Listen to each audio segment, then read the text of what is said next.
না, না ওইসব কথা হয়নি। ডিসেম্বরের প্রথম সপ্তাহে তফসিল হবে এটাই জানিয়েছেন আমাদেরকে। সেই অনুযায়ী আমাদের পর্যবেক্ষকদের প্রস্তুত করার জন্য, প্রশিক্ষণের জন্য তো হ্যাঁ, পর্যবেক্ষক তালিকা প্রস্তুত করার জন্য এগুলো নিয়ে তাগিদ দিয়েছেন ওনারা আসলে মূলত আজকে মূলত পর্যবেক্ষণ নীতিমালাটা নিয়ে আলোচনা হয়েছে।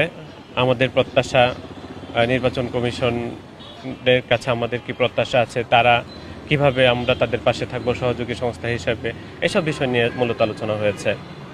আমাদের কিছু প্রত্যাশার জায়গা ছিল, সেগুলো আমরা বলেছি। কমিশনের কিছু ছিল, মূলত পর্যবেক্ষণ নীতিমালাটাই পর্যবেক্ষকটা কি করতে পারবে কি পারবে না, এই ইস্যুগুলো নিয়ে মূলত আলোচনা। আজকে নিবন্ধনপ্রাপ্ত 81টা সংস্থা ছিল 2 ধাপে। সকালে একটা সেশন ছিল, বিকালে একটা সেশন ছিল।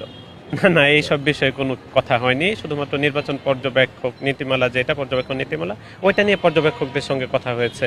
এই পর্যবেক্ষকদের আচরণ কেমন হবে, ফর্মালিটিসগুলো কি কি। হ্যাঁ, একটা কথা হয়েছে, ডিসেম্বরের ফার্স্ট উইকে তফসিল হচ্ছে, এটা আমাদেরকে কনফার্ম করেছেন ওনারা, কমিশন থেকে জানিয়েছেন।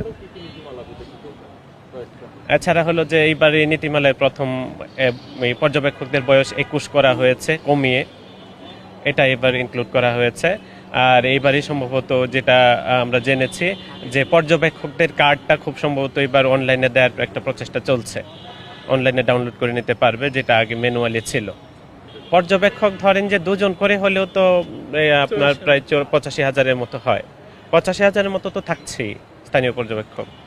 আসলে পর্যবেক্ষণ নীতিমালা অনুযায়ী নির্বাচনের আগের দিন, নির্বাচনের দিন আর নির্বাচনের পরের দিন, এই 3 দিনেই মূলত কাজ। যা হচ্ছে এই 3 দিনের প্রতিবেদনটাই আসলে তাদের একটা ফরম্যাট আছে, ওই ফরম্যাট অনুযায়ী পর্যবেক্ষকরা পর্যবেক্ষণ করার পর সেটা সাবমিট করবে কমিশনের কাছে। না, না ওইসব কথা হয়নি। ডিসেম্বরের প্রথম সপ্তাহে তফসিল হবে এটাই জানিয়েছেন আমাদেরকে। সেই অনুযায়ী আমাদের পর্যবেক্ষকদের প্রস্তুত করার জন্য, প্রশিক্ষণের জন্য তো হ্যাঁ, পর্যবেক্ষক তালিকা প্রস্তুত করার জন্য এগুলো নিয়ে তাগিদ দিয়েছেন ওনারা আসলে মূলত আজকে।